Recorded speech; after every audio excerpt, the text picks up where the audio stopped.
Good morning, ladies and gentlemen, and welcome to the Portland Board of Education podcast. I'm your host, Dave Kosminski, and we are in the studio with our superintendent of schools, Dr. Charles Britton, on I don't think it's a gloomy Monday, but It's nice out there, actually. it isn't too bad considering the heat and humidity that we had last week. My God, it's a little bit. And the thunderstorms this week and hail. That was something. Oh my gosh! So anyway, hi Charles, how are you? Dave, what's going on? Hey, we're here. Yeah. We're here, and we're living a dream or something like that. And everything's great. Everything's great in the summer. Summer is God's gift. Yes, for sure. Lovely. So they've been keeping you busy, I hear. Yeah. So, it's a exciting time of year. We're literally, educators call August the Sunday of summer. Yep. Right. So, we're wrapping up an excellent summer. We had a wonderful ESY program, our summer literacy program, our online programs, camps, everything. We are. It's not as busy, but different kind of busy. But a lot goes on in the summer. Sure. And, we really do a great job of maintaining that continuum of teaching and learning right through the summer, Yep. while also trying to rest, reflect, engage in some of those higher level conversations about Yep. where we're headed as a district and where we are now. But it's been a really productive and excellent summer, I've got to That's say. good. That's great. That's great. The thing is, we had, I guess, a couple of good shows at the high school. Yep. Stage company did a couple of nice Yeah, performances. the Middletown stage does a nice job up there, and they rent our facilities and they put on a spectacular show. I heard. I actually didn't get to go this year. I was away those weekends. Yes, I got to go to the Little Mermaid show. Little Mermaid. Okay, Yeah. for the little kids. Is Yeah, that the little kids? And so Yeah, far, yeah, one of our students is participated in it. So Yep. And then Parks and Recs up there all summer. Yep. It's great. So there's some life in the buildings. It's great. But also, I need to start by giving an incredible shout out to Bob Shea and all of our custodians and crew. They work all summer, deep cleaning, waxing, cleaning the buildings. They are sparkling and they look beautiful. Yep. Right? And one thing about our facilities, as we all know, they're not in the best condition, but they're aging. yeah, they're aging. But in some cases, you never know. Like when you first walk in there, everything is gleaming. Yes, right? yes. And maybe a couple layers down there, some work to do. There, Yeah. for sure. But our guys work and gals work really hard over the summer to make sure that things are tip top for our faculty, staff, and then most importantly, our students. Yeah, for sure, for sure. That's what it's all about—a good learning environment. That's what it's all about. Otherwise, I just, we have done some excellent hiring this summer. Okay. One of the things I'm seeing in our business, I think we've turned the tide now on all of the labor shortages. Yeah. I'm hopeful, and I say that because over the past couple of years, the pools haven't been that deep. There haven't been as many people. I know. Yeah. This year, I'm seeing a pretty healthy pool of people both entering the profession and looking to make lateral changes within the profession. Okay. Which is great. Yeah. It's becoming more of a buyer's market, I guess you would say, right? Well, As we look for talent out there, there's both because people have resigned from us and otherwise retired. I'm really looking forward to introducing some exemplary new faculty that we've hired. Nice. We've have had some late resignations out of Valley View in particular. I want to kind of give everybody an insight into that, right? That Okay. there is a new Board of Education policy, and actually it's aligned to a state law, which I think is an excellent policy that requires superintendents like me to do exit interviews with everybody who leaves. Okay. Right? Now, I've been doing exit interviews for years. I didn't need a policy or a law to tell me it's good practice because, oftentimes as people are leaving your employment, they might sometimes be unfiltered with feedback, Yeah. For an organization. I've met with every teacher leaving, and generally speaking, I don't feel like I necessarily need the exit interview. I knew what most of their motivations were. A couple surprises, but Okay.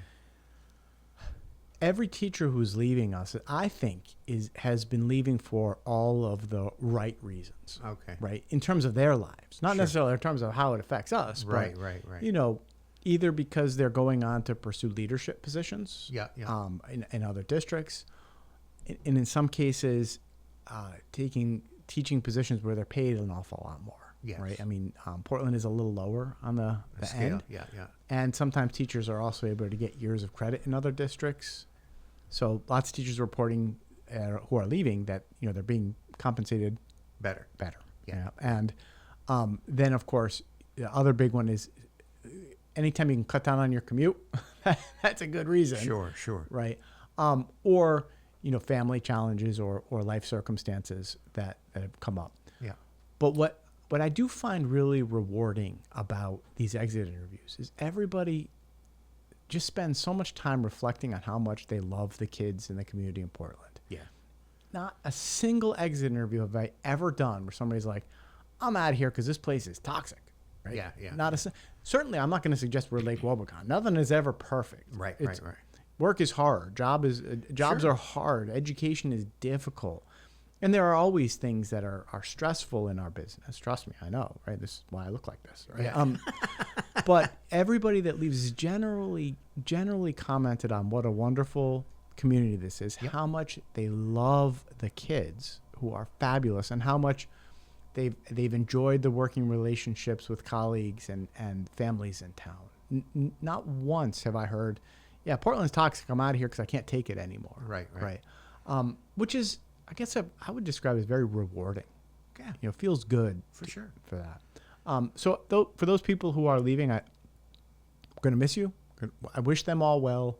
They're leaving for all of the right reasons. It's not a reflection of anything that's happening in the schools in terms Sure. of climate, culture, or leadership, or the potential for school consolidation, which I imagine we're going to talk about Yes. shortly. Yeah. It's all for those reasons. Either we've helped people advance their careers, Uh-huh. they're making more money, they're cutting down on their commute time, which is going to give them more time with their family, Yeah. or otherwise are leaving feeling really good about their experiences here. Yeah. That's good. Yeah, I think it's great. Yeah, you get to a point where it's and everybody's life happens. Life happens, that's it. Fortunately, yes. I mean, I've changed districts several times, always to make more money or live closer to home or advance my career. Yeah, right? yeah. Those are the reasons Sure. that people go. And that's natural. It's natural. For sure. And that said, that's why it's helpful that this is happening as we're coming out of an austere labor market. Yeah. That I think people are going to be very pleased. They're going to certainly miss the incredible educators who are leaving, but also I'm confident we're going to be replacing those individuals before the start of the school year with some really high quality teachers. Nice. That's good. That's always good to hear. Yep. It's always good to hear. Yep. So, in relation to the plan, I know we have Mm-hmm. we talked about in Ryan's podcast. We have the budgets and public hearing next week, so tell us what's going to happen there With the schools, you mean? Are you with the schools? You mean? Right. Yes, Yeah, yes, okay. yes. I'm sure Brian's talking about with the Brainerd Place hearings. I Yes. guess. Yeah.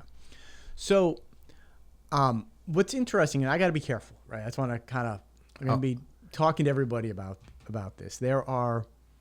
We're in what's called now, Dave, the silent period, right? Where we are going to have a vote in November Yeah. on the proposed bonding measure. What I can't do is advocate for that bonding measure, for or against it. Right. Just like I can't go out and encourage people to vote yes on the budget when it's heading. I can encourage people to vote, and I can provide factual information, but I can't be perceived in any way, because I am paid by taxpayer resources, Sure. of advocating for a position. Yeah. So I have to be careful about how I talk about these things, but what I can do is provide accurate information. Sure. So one thing that I want the community to know is that we submitted our grant to the state and have heard back from the state that our eligibility for reimbursement is 51%. Okay. And we would be eligible for an additional 5% because of our relationship with Open Choice. Okay. That means that we're at 56% Okay. reimbursement rate. Uh-huh. We were playing with numbers like 40. Yeah. 56% is well above what we're in a good mood. Sure. We're in a good mood from Sure. a financial place that Portland taxpayers would be on the hook for 44%. The state would contribute 56%. That is significant. And it's higher than we thought. We thought we were going to be at like 49%, Yeah, yeah. 50%. We're at 56. That, and there is an awful lot of potential savings on the board side from the reductions that would come in terms of staffing, overhead, upkeep. We would be able to reduce positions and funding. So those two things are creating a fiscal picture for this consolidation that works to the advantage of those who desire to keep the mill rate low. Yeah. Mm-hmm. And by that, I'm not trying to advocate for this. I'm just trying to give factual information, and I will be sharing more information about the financial implications of this as we get more information. Yeah. In addition to that, the condition of our schools, we haven't done any capital projects over the summer, and they continue to be what they are, which they need work. they're difficult physical shape, right? They're becoming long in the tooth. Yeah, it's they're we do a great job keeping them clean as best we can, but infrastructure wise, they're where they are. Yeah, yeah. So we are heading to this vote in November. I am hopeful that everybody will. I guess I don't even have to be hopeful. I know everybody's going to come out and vote this November. Let's get real. All right. Sure. Well, the fact that it's a presidential election, I mean, usually, typically those vote counts are much higher. And I mean, the day after the election, what's going to happen? Many people are going to be in a very bad mood, and many people are going to be in a very good mood. Let's just leave it at that. Yeah. And but this is what we cherish about our democracy. Well, that's what democracy is. Right. And those of us in a bad mood look to those of us who are in a good mood and say, congratulations. Yeah. That is the will of the people. Yeah, yeah. And we are going to go forward collectively together as Americans. Yeah, yeah, exactly. And we don't have hissy fits and be violent or do stupid crap. No. Pardon my French. Yeah, no. Right? We come together. Yes. And one way or the other, after this election, we're going to come together at the local, state, and national level and continue to build a great democracy for our kids. Yeah, yeah, yeah. Well, that's good. I think one of the things that's going to complicate, the vote as far as that, we're also having the new water system going to be on that same thing. So that's going to impact. I heard that's coming along well. It's coming along great. Ryan just did a nice summary on it. We'll be able to, the new wells that were drilled are exceeded our expectations as far as potential capacity, so we'll be able to become water independent, and instead of paying a lot of money for water that we don't own. Right. Okay. And I heard that the town secured a nice grant to redevelop downtown, and I gotta say, a lot of arrows are pointing in the right direction for Portland. Sure. I'm very optimistic about the future of this town. I see tremendous potential. Yes. Both on the education side and on the development side and the infrastructure side. Good job, Portland. Yeah. Well, they're going to be repaving High Street from that's right. Marlborough Street all the way up to the high school. We've got new water lines going in, a lot of paving projects happening. So hopefully we'll eliminate that rumble strip on High Street. Well, and that's it. I mean, that's all. That's what you can do. And look at, my also sensitive to change, challenges, and people's feeling about change. Yes, of course. Yeah. But you always want to do your best with the information you have and put your town on the best and most sustainable course for now and the future. And I do see, I think the work, Ryan's work and the work of the Board of Education and Laurel Steinhauser, our chair, these are really good. These are really good people who are very smart, and I see every waking thought being what is in the best interest of our community. Well, and absolutely, and that's what it should be. It should be, has to be. It's nonpartisan. It's for the best of the town, and like you say, that's the way it should be. Right. Otherwise, I just gotta say a couple of things that we're really excited about going into the next school year. As I look ahead, we have a really excellent leadership team. Tracy Graff is now our principal, longtime teacher in Portland at Gildersleeve. Sarah McLaughlin is our director of pupil services. The leadership team is strong and getting stronger. Okay. And we've been meeting with teachers and in small groups this summer to talk about the vision. And certainly the school consolidation is very much Part of that vision. part of that vision, but also we have lots of other really exciting things we're digging into. Like, when is it appropriate to put screens in the hands of kids?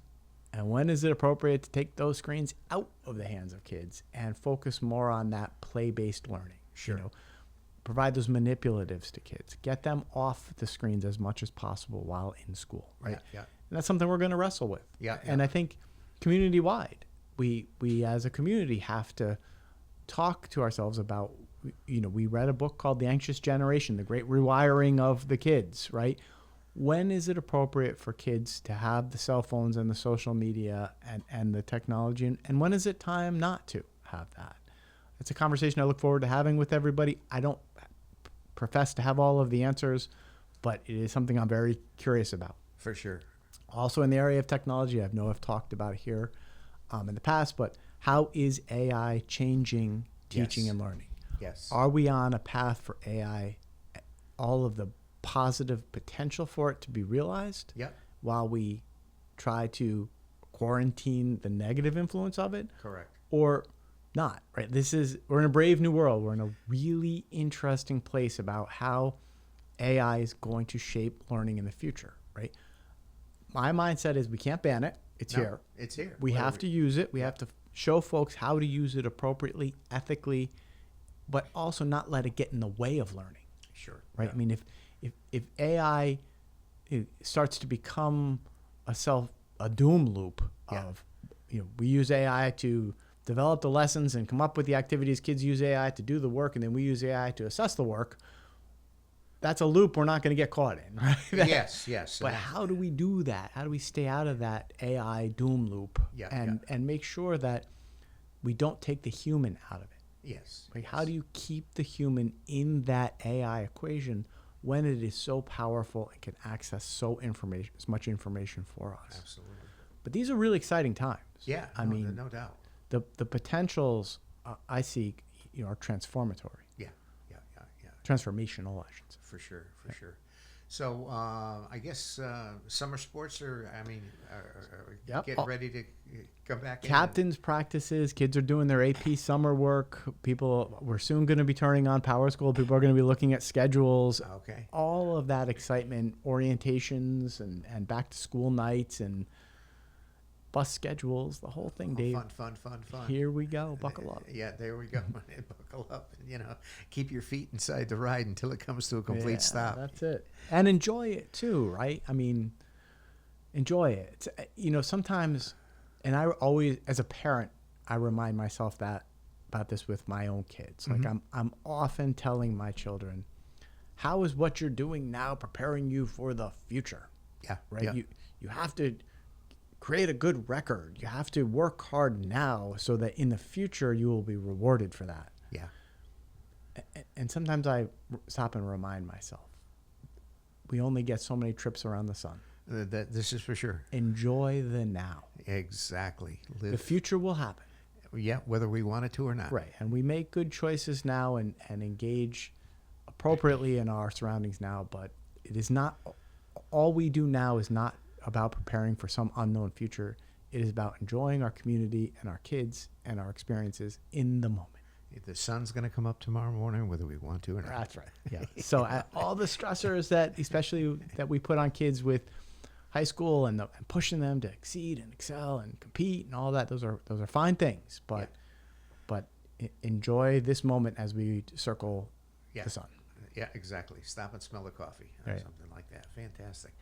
All right. Well, that's great. I was talking with Ryan earlier. We're probably going to do get on a monthly schedule if it's okay with you. Let's go. And on our podcast, we've been kind of doing the podcast as catch can here, and when you're available, when I'm available, and go from there. So Let's do it. I love them. They've created a nice record of the past 4 years of our time together. Right? It has. I can't believe this is I Yeah. got to be my 5th year as your superintendent. So. Yeah, there you go. And I love it. I love it here. Time flies when It's you're great. having fun. You Yep. know, that's the thing. So anyway, all right. Unless you have anything else, No. I think that'll wrap up this episode of the Town of Portland Board of Education podcast. And again, I'd like to thank our host, as usual, Dr. Charles Britton, our superintendent of schools.